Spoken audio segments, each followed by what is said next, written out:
En un mundo lleno de violencia, tristeza y enfermedad, siempre hay una respuesta. Clama a mí y yo te responderé, dice el Creador.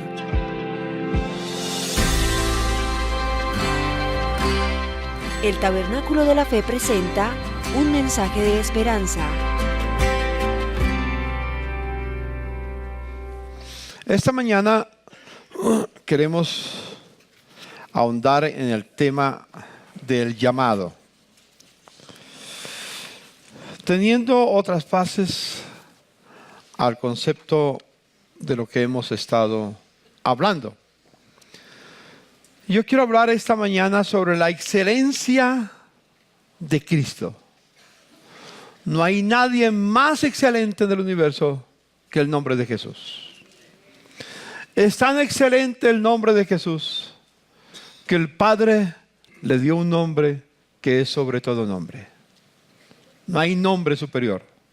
No hay nombre más bello, no hay nombre más dulce, no hay nombre más significativo que el nombre de Cristo.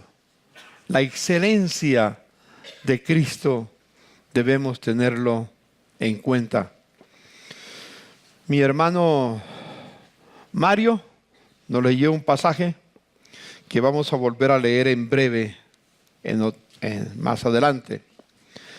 Hemos dicho que el llamado supremo de Dios tiene dos aspectos principales. El llamado superior que hablamos hace 20 días creo. ¿Cuál es el llamado superior? Somos llamados a estar con Él. Y el llamado secundario, que no es inferior, pero que es secundario, es hacer todo para su gloria.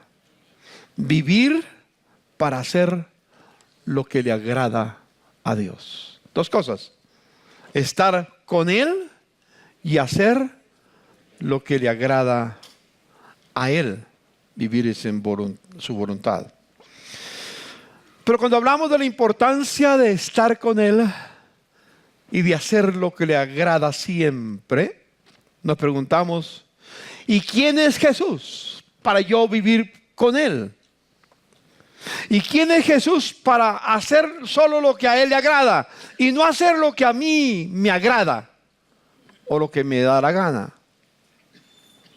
Y es una pregunta que yo te haría. ¿Quién es Jesús para ti? ¿Quién es Jesús para todos nosotros en esta mañana? Cuando examinamos el Evangelio que tenemos, que nos trajo redención, que nos traje el mensaje de salvación, las buenas nuevas del Señor. El corazón del Evangelio no es una doctrina, lo hemos dicho, es una persona. Precisamente el corazón del mensaje más sublime que la tierra pueda oír, el corazón de ese mensaje sublime es Jesucristo. Todo se centra siempre en Jesucristo. Yo quiero mirar con ustedes algunos pasajes de la Biblia sobre Jesús. Por ejemplo, miremos cómo Juan nos lo revela. Apocalipsis capítulo 1. Apocalipsis 1. Leemos el pasaje que es sencillamente fascinante. Juan está en la isla de Patmos. Está preso. Está desterrado por el nombre de Jesús. Y estando en ese lugar, oyó una voz que le hablaba. Y le decía: Juan. Y me volví, dice el versículo 12, para ver la voz que hablaba conmigo. Y vuelto vi 7 candeleros de oro.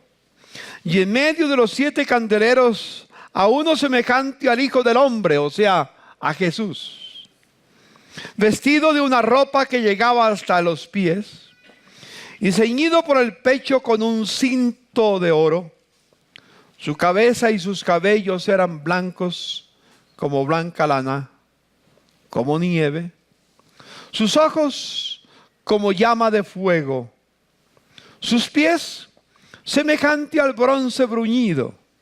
refulgente como en un horno, y su voz como estruendo de muchas aguas. Tenía en su diestra 7 estrellas, y de su boca salía una espada aguda de 2 filos, y su rostro era como el sol cuando resplandece en su máxima expresión, en toda su fuerza. Dice Juan, cuando le vi, caí como muerto a sus pies, y él puso su diestra sobre mí diciendo, no temas, yo soy el primero y el último, y el que vivo, y estuve muerto, mas he aquí, que vivo por los siglos de los siglos, amén, y tengo las llaves de la muerte y del infierno. En ese pasaje, Juan lo ve con una majestuosidad incomparable. Piense en ver a alguien como lo describe Juan. No existe nadie en el universo, es el único, Jesús. Más adelante, en el mismo libro de Apocalipsis, en el capítulo 19, en el verso 11 al 16 dice, entonces vi el cielo abierto, y aquí un caballo blanco, y el que lo montaba se llamaba Fiel y Verdadero. ¿Quién es el fiel y verdadero? Jesús. Y con justicia juzga y pelea. Sus ojos eran como llama de fuego. Había en su cabeza muchas diademas. Y tenía un nombre escrito que ninguno conocía sino él mismo. Y estaba vestido de ropa teñida de sangre. Y su nombre es el Verbo de Dios. Y los ejércitos celestiales, vestidos de lino fino, finísimo, blanco y limpio, le seguían en caballos blancos. Y de su boca sale una espada aguda para herir con ella a las naciones. Y las regirá con vara de hierro. Y él pisa el lagar del vino del furor y de la ira del Dios Todopoderoso. Y en su vestidura y en su muslo tiene escrito este nombre: Rey de Reyes y Señor de Señores. En el mismo libro de Apocalipsis, unas páginas atrás, en el capítulo 5, a Jesús, en el versículo 5 y 6, dice estas palabras: uno de los ancianos me dijo, no llores. He aquí que el león de la tribu de Judá, la raíz de David, ha vencido para abrir el libro y desatar sus 7 sellos. Y miré, y vi que en medio del trono y de los 4 seres vivientes, y en medio de los ancianos, estaba en pie un cordero como inmolado, que tenía los 7 cuernos y 7 ojos, los cuales son los 7 espíritus de Dios enviados por toda la tierra. Esta imagen nos presenta a Jesús como león, nos presenta a Jesús como cordero. En el libro del Evangelio según San Mateo,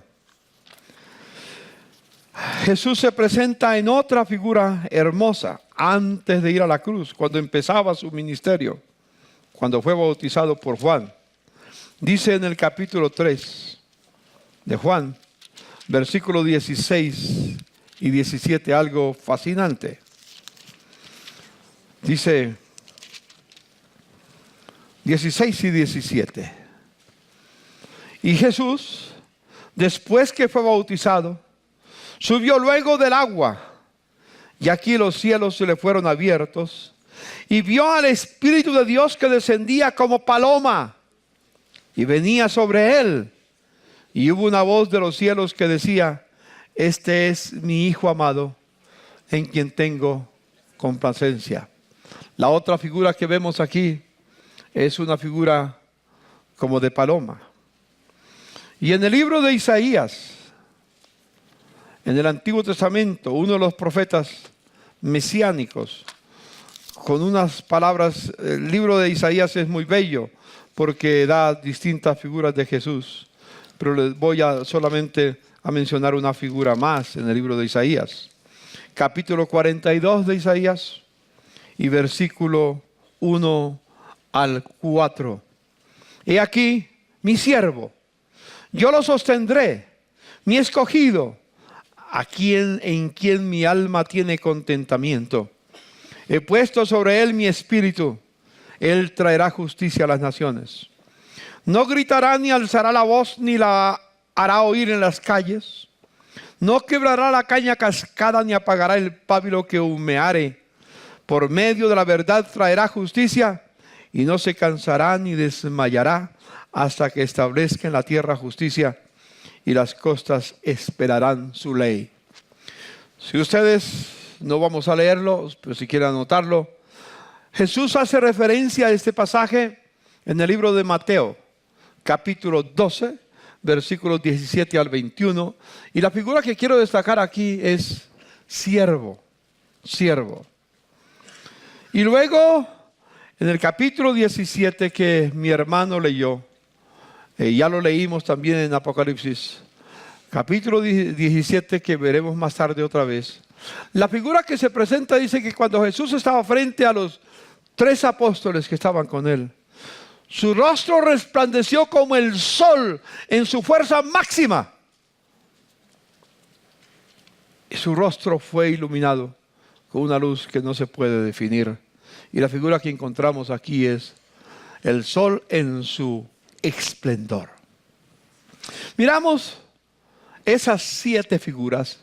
Majestuosidad incomparable, Rey de reyes, Señor de señores, León de la tribu de Judá, como el Cordero de Dios que dice Juan, que quita el pecado del mundo, como paloma, mansa, pero llena de la gracia de Dios, como siervo, dispuesto siempre a hacer lo que al Padre le agrada, y como el sol en su esplendor. Hay muchas figuras más en la Biblia. Solamente quería tomar estas sencillas para expresarle. Cada una de ellas vale la pena que la estudies, que la pienses. Pero la Biblia comienza a revelarnos quién es ese Jesús con quien Él me pide que esté con Él y que viva para agradarle. Si me permiten otra figuras diferentes.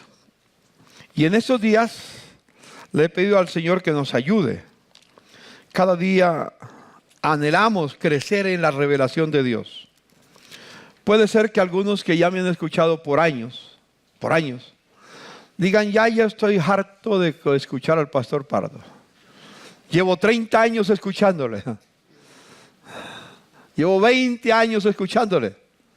Llevo 40 años escuchándole. Y no sé, mi esposa lleva 58 años. Así que puede ser que algunos digan, ya repetición de la repetidera. Yo quiero crecer cada día más en la revelación de Jesús. Cada día encuentro cosas nuevas de Él. Este hermoso libro, la Biblia, es una fuente incomparable. Y me revela a cada instante la belleza de Jesús. El propósito de este libro es revelarnos a Jesús. De principio a fin, de Génesis a Apocalipsis. No hay otro nombre que sobresalga, sino el nombre de Jesucristo. Y quiero tomar solamente un pasaje de la Escritura para leerlo en esta mañana. Creo que no está aquí. No está. Quiero leer un pasaje de la Biblia que está, como dije, en Hebreos. Vamos a estudiar Hebreos durante un tiempo, el libro de los Hebreos. Así que les animo a que lean el libro de los Hebreos. Les animo a que lean 2 libros para entenderlo. En el Antiguo Testamento leer Levíticos y en el Nuevo Testamento leer Hebreos. Uno no puede entender Hebreos sin haber entendido o leído, por lo menos, tener un fundamento general del libro de Levíticos. El libro de Levíticos muestra muchas figuras que se repiten abiertamente en el libro de Hebreos. Dice el capítulo 1, Dios habiendo hablado muchas veces y de muchas maneras en otro tiempo a los padres por los profetas, en estos posteros días nos ha hablado por el Hijo, a quien constituyó heredero de todo y por quien asimismo hizo el universo, el cual siendo el resplandor de su gloria y la imagen misma de su sustancia, ¿Y quién sustenta todas las cosas con la palabra de su poder, habiendo efectuado la purificación de nuestros pecados por medio de sí mismo? Se sentó a la diestra de la majestad en las alturas, hecho tanto superior a los ángeles, como heredó más excelente nombre que ellos. Porque ¿a cuál de los ángeles dijo Dios jamás: mi hijo eres tú, yo te he engendrado hoy? Y otra vez yo seré el padre y él me será mi hijo. Y otra vez cuando introduce al primogénito en el mundo dice: adórenle todos los ángeles de Dios. Ciertamente de los ángeles dice: el que hace a sus ángeles espíritus y a sus ministros llamas de fuego. Mas del Hijo dice: tu trono, oh Dios, por el siglo del siglo. Cetro de equidad es el cetro de tu reino. Has amado la justicia y aborrecido la maldad. Por lo cual te ungió Dios, el Dios tuyo, con óleo de alegría más que a tus compañeros. Y tú, oh Señor, en el principio fundaste la tierra, y los cielos son obra de tus manos. Ellos perecerán, mas tú permaneces, y todos ellos se envejecerán como una vestidura, y como un vestido los envolverá, y serán mudados. Pero tú eres el mismo, y tus años no acabarán. Pues ¿a cuál de los ángeles dijo Dios jamás: siéntate a mi diestra hasta que ponga a tus enemigos por estrado de tus pies? ¿No son todos espíritus ministradores enviados para servicio a favor de los que serán herederos de la salvación? Si uno mira un aspecto pasajero que vamos a ver en los próximos domingos, vemos varias figuras en este pasaje. Primero, en ese pasaje nos dice que Jesús es heredero de todo. El único heredero de todo lo que el Padre tiene. De todo el universo. Él es heredero de todo. Segundo, es la causa por la cual Dios hizo el universo. Piensen por un momento. Piensen en la majestuosidad del universo. No existe ningún telescopio hecho por el hombre que pueda rasgar el universo y medir la inmensidad del universo, ni describir la inmensidad del universo. Piense nada más en la Vía Láctea donde nosotros vivimos, donde pertenece a la Tierra. Es majestuosa, es incomparable, es inmedible, es hermosa. Piense de ahí en todas las demás galaxias que existen. El universo es una pluralidad de galaxias donde hay miles y miles y miles de millones de millones de millones de millones de millones de millones de millones de millones de millones de soles, etcétera, etcétera, de mundos. Por Jesús, el Padre hizo el universo. Eso nos hace pensar la grandeza de Jesucristo. El Cristo incomparable. No hay nadie como Él. Jesús no es una simple figura religiosa. No, no, no, no. Jesús no es alguien para llevar en un crucifijo. Claro, honramos con respeto, encontramos eso. Tiene su lugar. Pero Jesús es la causa por la cual el universo existe. Si no fuera por Él, el universo no existiría. Podemos pensar un poco en la grandeza de Jesús. Pero no solamente eso, el pasaje nos dice que Jesús es el resplandor de la gloria de Dios. Piense por un momento lo que eso significa, el resplandor de la gloria de Dios. Nadie puede ver a Dios en su rostro cara a cara y vivir. Pero Jesús disfrutó de su presencia por la eternidad y disfruta ahora. Y con Él vamos a disfrutar de la presencia del Señor. Jesús es el resplandor de la gloria de Dios. Aleluya. ¿Por qué no le damos un aplauso a Jesucristo? Él merece toda nuestra honra, todo nuestro afecto, todo nuestro amor. No hay nadie como Él. No hay nadie como Él. Otra más. Él es la fiel imagen del Padre. ¿Sabe lo que significa? No es semejante al Padre, es la fiel imagen del Padre. Yo soy creado a la imagen y semejanza, pero no soy fiel imagen. Jesús no es a la semejanza del Padre, es la fiel imagen del Padre. Jesús es el que sostiene todo. ¿Sabe por qué los mundos, por qué los planetas, por qué el sistema solar o el sistema del universo, todo? No, en algún momento no cae cada planeta por su lado. ¿Sabe por qué? Porque Jesús lo sostiene en su lugar. Lo sostiene por la fuerza de su poder. Ese es el poder de Jesucristo. El poder con el cual hizo Dios los cielos y la tierra reside en Jesús. Y Él sostiene todo. Él sostiene todo. ¿Puede imaginarse? No son solamente leyes ciegas. Es Él el que administra el universo y sostiene todo. Pero no se termina ahí. Él es el que nos redimió. No había esperanza para el ser humano. Solo por la muerte de Jesucristo en la cruz del Calvario podemos tener esperanza de vida eterna.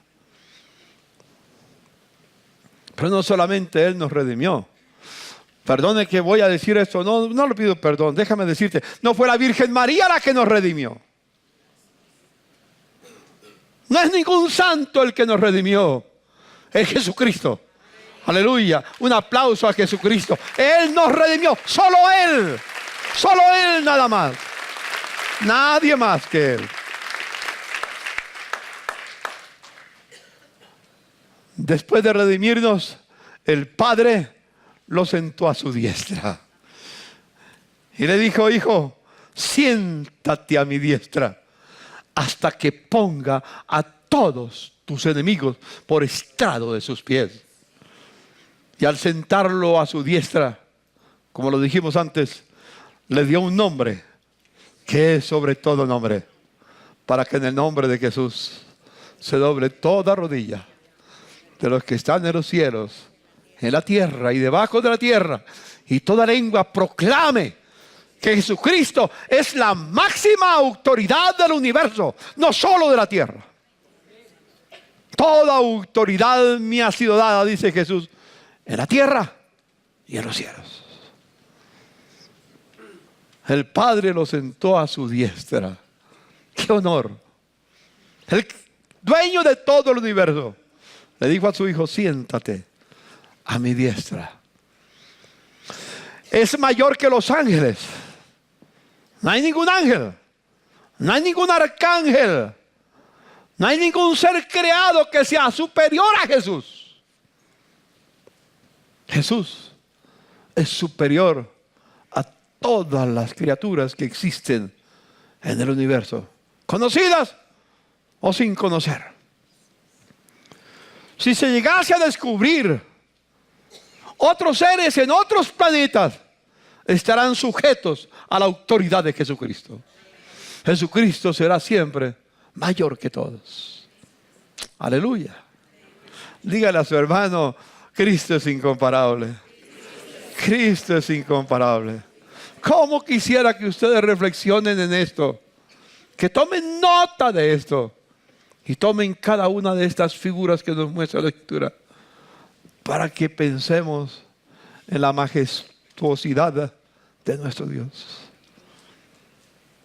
Lo incomparable que es el Señor. No hay nadie a quien pueda compararlo. Por eso dice el Señor a los necios: toman un palo, toman algo de la creación que el hombre crea, y dice, y lo adoran como si fuera Dios. No hay nada que se pueda comparar con Dios. No hay nada que se pueda comparar con Jesucristo. Nada. Uno más lo llama su hijo. No le dice que es un hijo, lo llama su único. Lo llama su hijo. A nadie llama a Dios su hijo, solo a Jesús. Nosotros somos hijos por adopción, pero no somos su hijo. Solo Él, en todo el universo. Una última figura que quiero dejarles aquí. El mismo Padre ordena que todos adoren a Jesús. Aleluya. Al Señor tu Dios adorarás y a Él solo servirás. Y el mismo Padre dice, les presento a mi Hijo, adórenlo. Y sírvanle. Adórenlo y sírvanle. No hay nadie como Jesús. No hay nadie. Esta cristología, el lugar de Jesucristo en la Escritura, es sencillamente espectacular. Es maravilloso, muy especial. ¿Quién es Jesús para mí?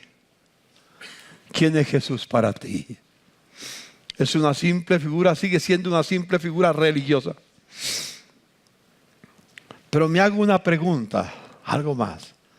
¿Quién es Jesús para el Padre? Que lo hace heredero de todo. Que es la causa por la cual Dios, Él mismo hizo el universo. Que es el resplandor de su gloria. Que es fiel imagen de Él. Que es el que sostiene el universo. Que es el que nos redimió. El que el Padre nos amó de tal manera que envió a su Hijo Jesucristo para morir en la cruz, para que todo aquel que en Él crea no se pierda, mas tenga vida eterna. ¿Quién es aquel que el Padre lo sentó a su diestra? El mismo Padre le dijo, ven hijo, siéntate a mi diestra. ¿Quién es aquel para el Padre que es mayor que los ángeles? ¿Quién es aquel que el Padre llama mi hijo? ¿Quién es aquel que el mismo Padre ordena que lo adoran? Si termináramos aquí, tendríamos ya mucho para qué pensar. Cada una de esas expresiones y muchas más que vamos a encontrar. Muchas más. Estoy haciendo un breve resumen de un solo capítulo de los Hebreos. De un solo capítulo de la Biblia. Un breve resumen en unas palabras. Hay mucho más en ese capítulo, que lo iremos descubriendo y que pasará el tiempo, y a medida que pase el tiempo descubriremos más. Y cuando estemos con Cristo, cuando estemos en su presencia, será la riqueza del conocimiento del Señor incomparable, incomparable. Hace unos más de 10 años leí un libro que me fascinó, me encantó. Lo guardé. Mi hermana Silvia Imitiana, la esposa de nuestro hermano Jorge Imitian, que ha estado con nosotros muchas veces, con el cual trabajo en la causa apostólica mundial, la International Fellowship Apostolic. Trabajo con él. Silvia tradujo ese libro al español. Tiene como título Los deleites de Dios. Los deleites del Padre, dijéramos, para entenderlo. Quiero volver a leer el pasaje que mi hermano Mario nos leyó en la Escritura. Está en el libro de Mateo. Mateo, capítulo 17. Vamos a leer del verso 1 al 8 solamente. 6 días después, Jesús tomó a Pedro, a Jacobo y a Juan, su hermano, y los llevó aparte a un monte alto y se transfiguró delante de ellos, y resplandeció su rostro como el sol, y sus vestidos se hicieron blancos como la luz. Y aquí les aparecieron Moisés y Elías hablando con él. Entonces Pedro dijo a Jesús: Señor, bueno es para nosotros que estemos aquí, que nos quedemos en este lugar. Hagamos 3 enramadas, una para ti, otra para Moisés otra para Elías. Nosotros nos quedamos afuera. No importa. Tres para ustedes, tres. Mientras él, Pedro, aún hablaba, una nube de luz los cubrió. Y aquí una voz desde la nube que decía: este es mi Hijo amado, en quien tengo complacencia. A él oíd. Al oír esto, los discípulos se postraron sobre sus rostros y tuvieron gran temor. Entonces Jesús se acercó y los tocó y dijo: levantaos y no temáis. Y alzando ellos los ojos, a nadie vieron, sino a quién. Ya no estaba Moisés. Moisés fue grande, pero ante la majestuosidad de Jesús ya no es. Elías fue uno de los más grandes profetas que ha existido. Tan grande fue Elías que oró para que viniera fuego del cielo y quemara la ofrenda que había preparado allá en el Carmel. Como dice en el Antiguo Testamento, uno de los profetas más excelentes, Elías, que Dios promete que Elías volvería. Es un profeta de referencia. Moisés es otro líder de referencia en la raza humana. Alguien dijo esta expresión, no es mía: el valor y la excelencia de un alma se mide por el objetivo de su amor. ¿Qué es lo que esa persona ama? Ama de verdad, y por ese amor está dispuesto a dar su vida, a dar todo por ese amor. Entonces se descubre cuál es el valor y la excelencia de esa alma. Y aquí encontramos el tema. No voy a hablar de mi deleite en Cristo. Yo me deleito en Cristo. Pero ese no es el tema esta mañana. Voy a hablar del deleite de Dios el Padre. ¿En quién se deleita Dios el Padre? Fascinante el libro de Primera de Timoteo, capítulo 1, versículo 11. Ustedes pueden leerlo, pero voy a darle la forma de leer la expresión. Vamos a Timoteo. Primera de Timoteo, capítulo 1. Dice el versículo 11: según el glorioso evangelio del Dios bendito, que a mí me ha sido encomendado. Y esta palabra es muy linda, porque dice, la traducción literal, las buenas nuevas del Dios bendito. ¿Sabe lo que significa bendito? Feliz, feliz, feliz. Bienaventurados o benditos los que tienen hambre y sed de justicia. Felices ellos. Bienaventurados los misericordiosos. Felices los misericordiosos. Y podemos mirar las bienaventuranzas de Mateo capítulo 5. Cada uno tiene ese aspecto. Y la traducción literal: el evangelio son las buenas nuevas del Dios feliz. ¿Cuántos sabían ustedes que Dios es un Dios feliz? Parece raro, ¿no es cierto? Y gracias a Dios que Dios es feliz. ¿Qué tal que Dios fuera un Dios aburrido? Sí. Y toda la eternidad viviendo con una persona aburrida. Es triste vivir con una persona aburrida. Cuando el marido en la casa es una persona aburrida, qué tristeza para la esposa. A las esposas, dígale a su marido: mi amor, me alegro que tú no eres una persona aburrida, sino una persona feliz. ¿Sí?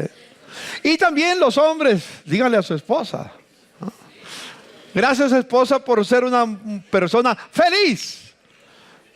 Eso hace que nuestro hogar sea feliz. Yo voy a vivir con un Dios que es feliz. Aleluya. Dígale a su hermano: voy a vivir con un Dios que es feliz. Y denle un aplauso a ese Dios feliz. Feliz, felices.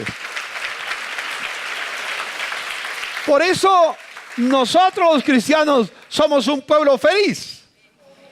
Dígale a su hermano, los cristianos somos un pueblo feliz. No somos un pueblo aburrido. Somos un pueblo feliz. No somos bautizados en limón. Dígale a su hermano, yo no fui bautizado en limón.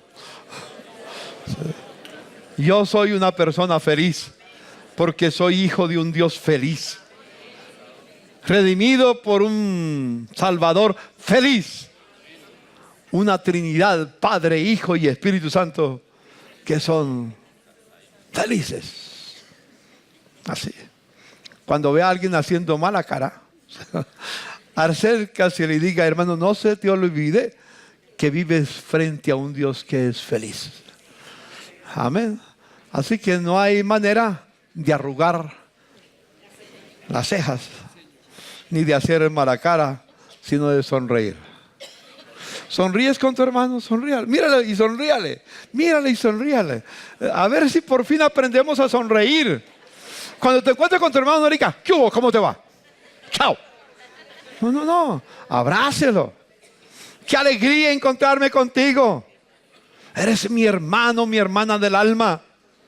Te bendigo porque eres santo, porque eres santa y porque eres feliz. Aleluya. Todo eso cambiará nuestra manera. Abraza a su hermano que está a su lado. Ya sigo el ejemplo de Mario. Abraza a su hermano y dígale, yo soy feliz estando contigo. Soy feliz al verte. Soy feliz. Soy feliz. Soy feliz.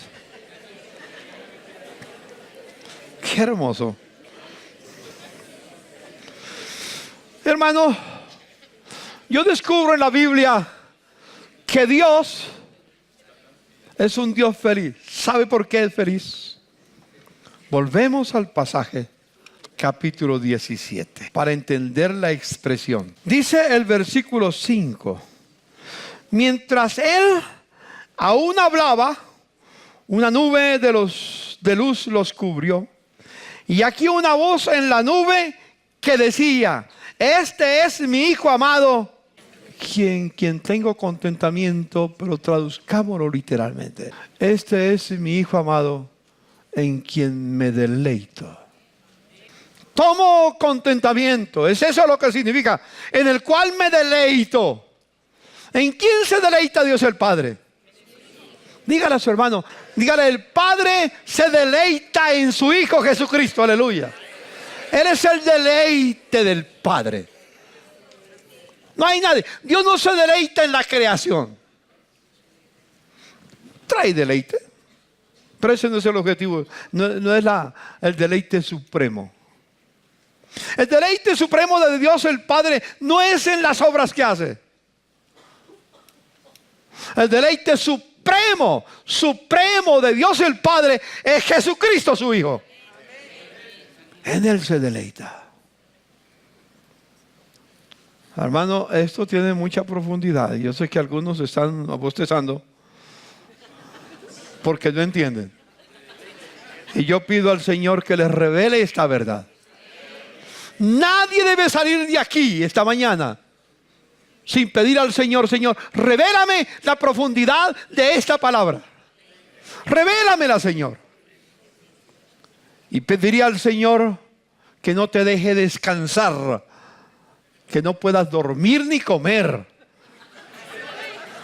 hasta que puedas entender la belleza de esta verdad. Jesucristo, es el deleite máximo del Padre. No hay nadie más como Jesús.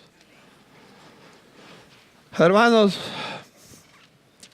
cuando miro estas verdades, le doy gracias a Dios, porque el Padre me revela que el máximo deleite para Él es Jesús. Y por lo tanto no debe de haber otro deleite máximo para mí, sino Jesús. ¿Es Él el deleite máximo para tu vida? Muchos se deleitan en las diversiones sanas, dijéramos. El deporte, el teatro, las artes, la lectura, los viajes y muchas cosas más. Está bien, es bueno. Otros se deleitan en cocinar. Y gracias a Dios por esos que saben cocinar. Eso no es una función solo para los hombres, para las mujeres. Hay hombres que son expertos en culinaria. Y es su deleite. Es su deleite. Otros se deleitan en el trabajo. Otros se deleitan en buscar mantener una buena salud. Claro, lindo. Otros se deleitan en su familia. Bien, bien, bien. Otros se deleitan en sus amigos. Otros tienen deleites dañinos. Se deleitan en los casinos, en las casas de apuestas. Se deleitan en las drogas. Se deleitan en el alcohol. Se deleitan en el sexo. Y muchas cosas más. Pero el único deleite para nosotros es Jesucristo. Es Jesucristo. No hay otro deleite para nosotros. Es Jesús. Nada más Él. Es el máximo deleite del Padre. Parafraseando y tomando prestada una expresión de Jesús: donde esté tu tesoro, está tu corazón. Donde esté tu deleite, estará tu corazón. Pregúntele a su hermano y dígale: hermano, ¿dónde está tu máximo deleite? Porque ahí está tu corazón. Ahí está el corazón. Hay tanta riqueza, hermano. La palabra deleite se puede traducir como lo que genera plena satisfacción, pleno goce, pleno agrado, plena dicha, pleno placer, plena delicia y muchas cosas más. La palabra deleite es bella. La pronunciamos, pero no entendemos su contenido, y menos en esta dimensión que lo estoy mencionando. El supremo deleite del Padre es en su Hijo. Vamos a mirar Juan 17. Juan 17, 5. Jesús dijo: ahora pues, Padre, glorifícame tú al lado tuyo con aquella gloria que tuve contigo antes que el mundo fuese. Él recordaba el deleite que vivía el Padre con él y él con el Padre. Y oró estando en la tierra para volver a disfrutar de ese tiempo maravilloso. En Juan, el Evangelio según San Juan es hermosísimo en esa dirección. En el capítulo 3 y en el verso 35 dice Jesús: el Padre ama al Hijo. Es decir, el Padre me ama, dice Jesús. Y todas las cosas las ha entregado en su mano. Tanto se deleita el Padre en su Hijo que le entregó todo. Por eso Jesús es heredero de todo. ¿Me comunico, hermanos? Mi deleite máximo es Jesucristo, aleluya. Es aquel en quien el Padre se deleita en Jesús. Dale un aplauso otra vez al Señor. No te canses de aplaudir al Señor. No te canses. En el capítulo 5 y el verso 20 de Juan, Juan dijo estas palabras maravillosas. Dice: porque el Padre ama al Hijo y le muestra todas las cosas que Él hace, y mayores obras que ésta les mostrará, de modo que vosotros os maravilláis. Luego dice en el capítulo 10, en esa hermosa parábola de la oveja, en el versículo 17, dice Jesús. Por eso me ama el Padre, porque yo pongo mi vida para volverla a tomar. Jesús declara, Jesús sabe que su Padre es feliz con él. Que lo declaró varias veces. Este es mi Hijo amado, en quien yo me deleito. Qué lindo, hermanos, qué lindo. Dígale a su hermano, qué lindo es esto. Qué lindo. ¿Cuál fue el deleite del Hijo? Igual. En el 8:29 de Juan, capítulo 8, verso 29 de Juan, dijo Jesús: porque el que me envió conmigo está, y no me ha dejado solo el Padre, porque yo hago siempre lo que le agrada.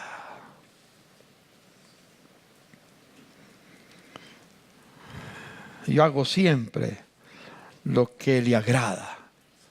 El secreto para que mejor el Padre se deleitara en Jesús, es que Jesús siempre le obedeció. Siempre le obedeció. No hubo un momento, ni en la eternidad, ni en el tiempo, ni en el futuro habrá, en que el Hijo desobedezca al Padre. Hoy, Día del Padre, es una palabra para pensar de los hijos. No estoy refiriéndome al Padre terreno, pero sí una figura de quien viene la palabra Padre, de Dios. El secreto para que el Padre se agradara en Jesús fue la obediencia del Hijo. Le obedeció al máximo. Las expresiones, dos expresiones más grandes de obediencia, en Getsemaní y en la cruz. ¿Se acuerdan en Getsemaní? Jesús le dijo: Padre, si es posible, pasa de mí esta copa. Sabía lo que significaba, lo que iba a sufrir Jesús. Pero no se haga mi voluntad. Por 3 veces oró. Y luego en la cruz, Él hubiera podido pedir legiones de ángeles para que lo libraran de la cruz. Pero no las pidió, porque sabía que al Padre, que esto estaba en la voluntad del Padre para redimirnos a nosotros. Y cuando llegó el momento final, dijo: Padre, la cuenta está pagada, consumado es. En tus manos entrego mi espíritu. Y voy terminando porque el tiempo se me fue. Este es un tema espectacular. En el libro de San Juan, Jesús expresa qué es lo que Él espera de nosotros. Si el Padre se deleita en el Hijo y el Hijo se deleita en el Padre, ¿qué espera el Señor de nosotros? Dígale a su hermano: ¿qué espera Dios de ti? Es una buena pregunta, ¿no es cierto? ¿Qué espera Dios de mí? Que yo me deleite en Jesús. ¿Sabes? Como dice el apóstol San Pablo en 2 de Corintios capítulo 4, versículo 7, tenemos un precioso tesoro en vasos de barro. Yo soy barro. Y si no lo quieren creer, dentro de un tiempo, cuando mi cuerpo se haya descompuesto, ¿qué van a encontrar? Polvo, barro, barro. Yo soy barro. Y dígale a su hermano: tú también eres barro. Por eso dice el apóstol San Pablo: tenemos un precioso tesoro en vasos de barro. ¿Cuál es el tesoro? El tesoro que yo tengo en mi vida no es la salvación, es Jesús. Dígale a su hermano: el tesoro que yo tengo en mi vida no es la salvación, es Jesús. Pero dígalo con gozo, con alegría: es Jesús, ese es el tesoro. En mí, en ese tabernáculo, habita un tesoro precioso que es Jesucristo.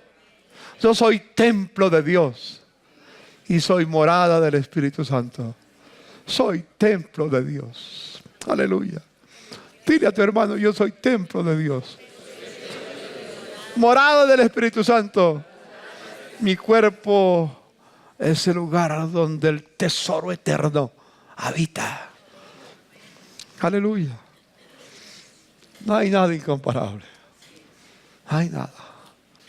En Juan 17, para ir terminando, Jesús dijo estas palabras: mas no ruego, verso 20, no ruego solamente por estos, por los 12 que estaban allí, los 11 que iban a quedar, sino también por los que han de creer en mí por la palabra de ellos. ¿Por quiénes estaba orando? Por nosotros. Para que todos sean uno, como tú, oh Padre, en mí y yo en ti, que también ellos sean uno en nosotros, en el Padre y en el Hijo, para que el mundo crea que tú me enviaste. La gloria que me diste, yo les he dado, para que sean uno, así como nosotros somos uno. Yo en ellos y tú en mí, para que sean perfectos en unidad, para que el mundo conozca que tú me enviaste y que los has amado a ellos, como también a mí me has amado. Padre, aquellos que me has dado, quiero que donde yo estoy, también ellos estén conmigo, para que vean mi gloria que me has dado, porque me has amado desde antes de la fundación del mundo. Padre justo, el mundo no te ha conocido, pero yo te he conocido. Y estos han conocido que tú me enviaste. Y les he dado a conocer tu nombre. Y lo daré a conocer aún, para que el amor con que me has amado esté en ellos. ¿Qué quiere Jesús que habite en nosotros? El deleite del Padre. ¿Qué es el amor de Dios? Dios se conoce por ese amor supremo que tiene sobre su Hijo. Y luego Jesús ora diciendo: Padre, que ese amor que tú tienes para conmigo viva en ellos. Viva en ellos. Inclina tu rostro. Quiero hacer una pregunta, tal vez. Hay alguien que quizás ha estado por nosotros con mucho tiempo, pero que no ha entendido que el deleite de Dios es Jesús. Y que Dios quiere que tú seas deleite para el Padre. Y casi que digo, habrá una verdadera conversión. Cuando esto se entiende y se vive, entonces habrá conversión.